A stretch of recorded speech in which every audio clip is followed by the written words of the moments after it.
It's okay, lay down, it's alright.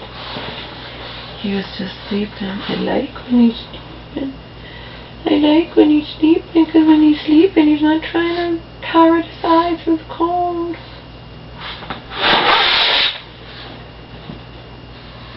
Hi. Hi, my baby. Hi. Hi.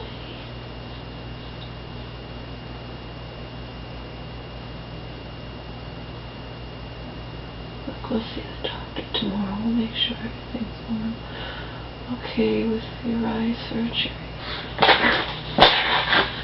Hey, hi. Hi, you're just sleeping. No, come on, don't agitate yourself. Don't agitate yourself. Why don't you go back to sleep? God, all I did was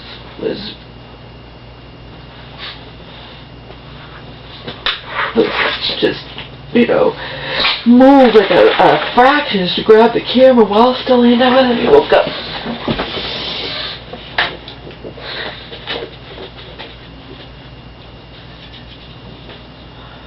How you doing, little walkie walk?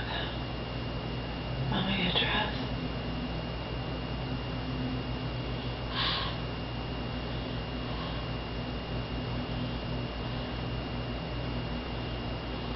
I don't know what time it is now.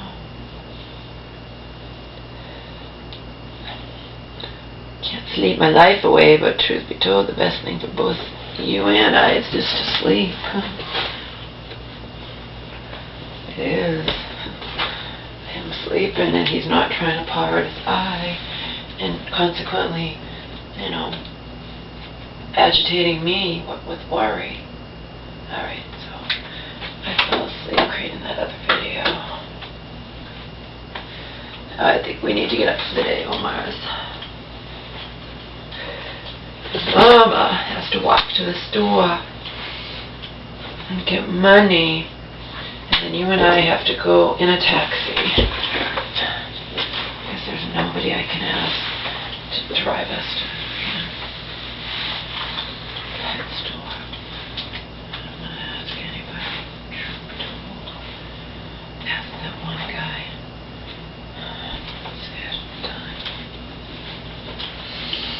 I only asked him again because he's one that expresses concern and knows me and Omar and has his own dog and, has complimented me. Even to the point sometimes of, I don't know.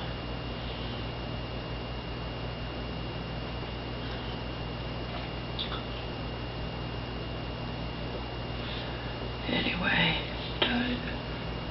go myself. Take you to a taxi.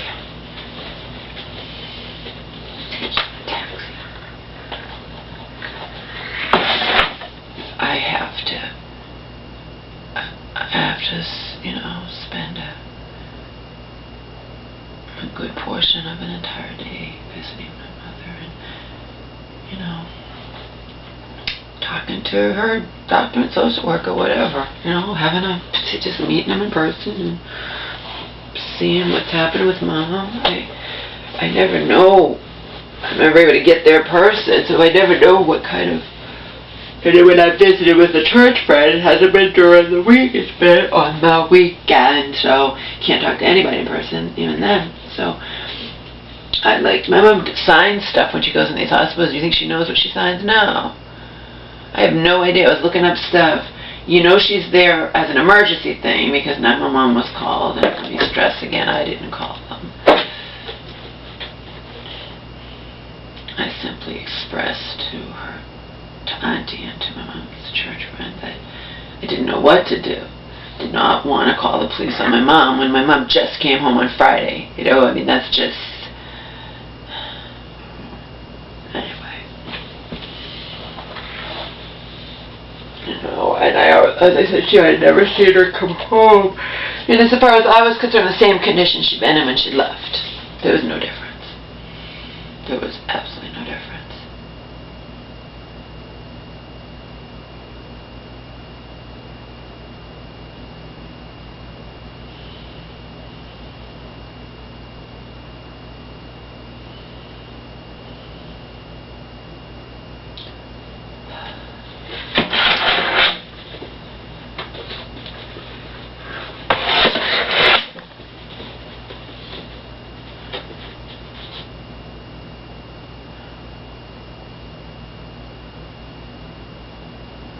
And again, I'm her healthcare proxy now, as she just wanted to be for quite some time, and I didn't coerce her. I didn't contact Auntie even to say one word to Auntie. I didn't say one word to Auntie. Auntie decided this on her own. And it wouldn't have mattered if Mom and I had made it official, because it would revert to me anyway, because that's already the ultimate. And I didn't know that. I thought it had to be done official, but no, it doesn't say. I thought it was only if the healthcare proxy can't. But if you read the wording, it says can't or refuses to. It can't or won't. So if you make someone your healthcare proxy and they decide they don't want the job, you can't force them to have the job. You know what I mean? I didn't know that. So it would have reverted to me anyway.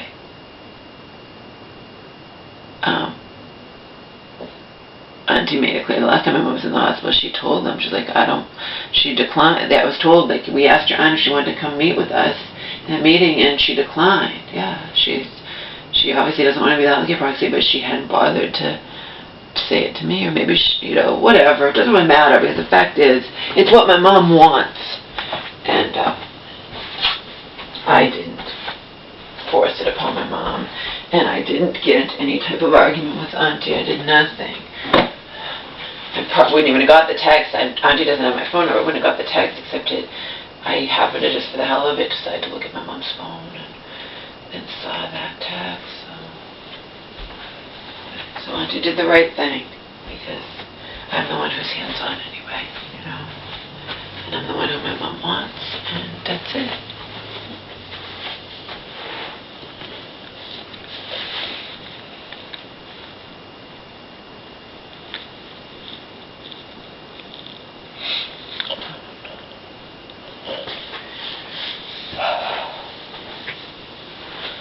And the thing is, if I'm the healthcare proxy and have to make decisions that I don't wish to make,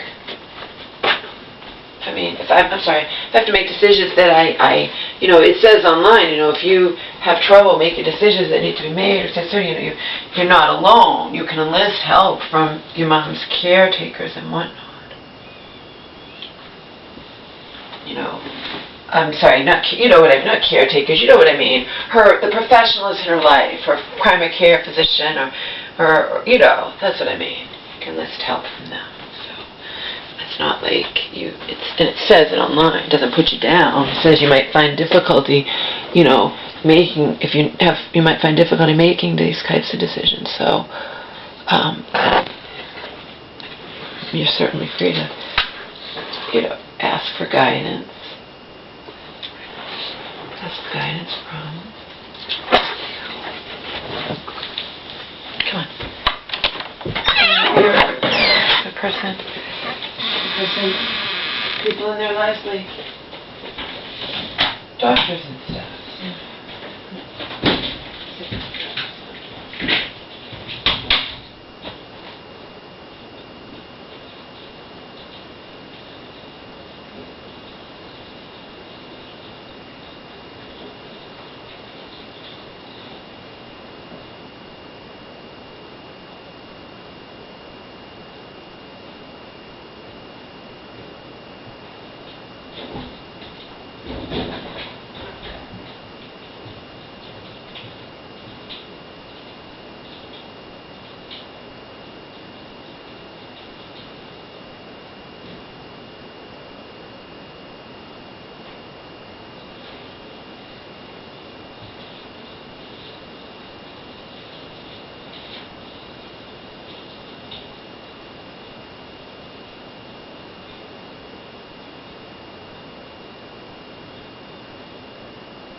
You have to get dressed. I can't have you poop on the floor. It's okay. Mama just gotta get dressed.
We're gonna go walkie. We're gonna go walkie.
Oh, I didn't know I left that going. Oh, anyway, we're going walkies.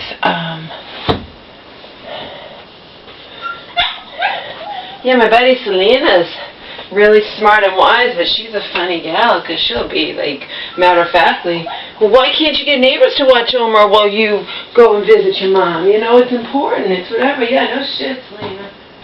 You'd think, huh? That's why I know I'm not crazy to be saying, I don't ask for the world, I don't ask someone to take me to visit my mom ever. But you can see, you express concern, you know what I'm going through. Not that you're a friend, per se. Talk about that guy who's complimenting me and called me a jackrabbit and this, that, or whatever. And, you know, and he couldn't drive me, he couldn't take an hour out of his day, on a weekend day, when he has a car. Remember, he didn't say, oh, I'm sorry, I can't do it. He says, I'm not driving you there. Yeah. Then don't express concern, asshole. Nobody's asking anything from you. Just don't express concern. Don't, you know, if you're not going to put your money where your mouth is, then you're just being nosy. Don't even bother to ask how I'm doing or my mom's doing like you always ask. Because you clearly don't really care. Because if you really cared, you would help me out when you can see I'm panicked and I'm in distress. And all I need is to, you know, when everything's coming at me once, and I just need for Omar to know that Omar's 100% safe, or as safe as he can be, while I'm going to visit my mom, which is important to do because she's crying out to me. And yes, I succinctly explained all of this to him. And in the end, I'm not going to take you to PetSmart or Petco, whatever. No, I'm sorry, I can't do that, Laura. So, no, he's full of shit. He's one of those, he's going to express concern, he's just being nosy. If you won't put your money where your mouth is, then you are just being nosy. And you don't really care.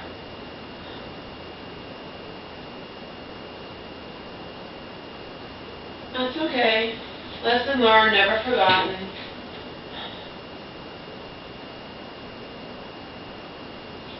No one can try to convince me to the contrary.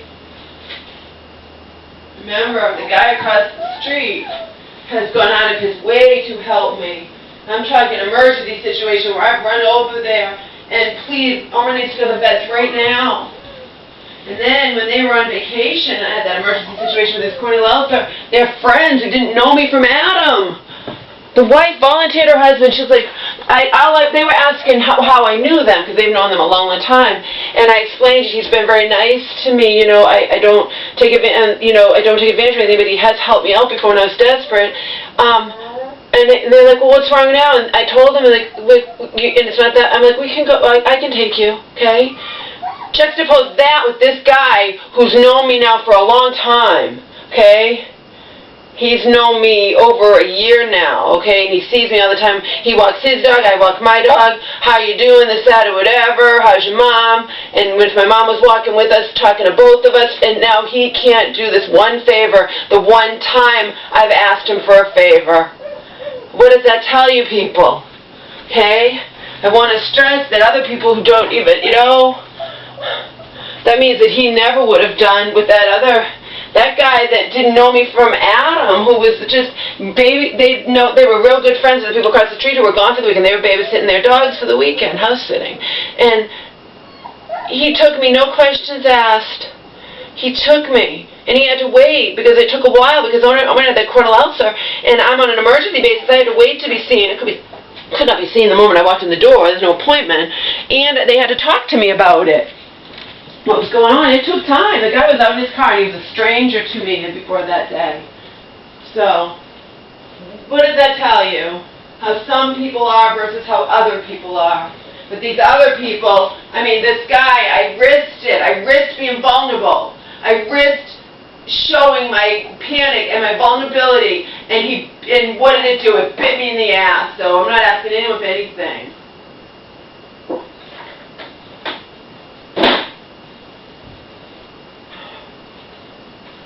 And the woman who takes care of Angel didn't even call me back because she probably is, she does a lot and she probably just doesn't want to be bothered on the weekend.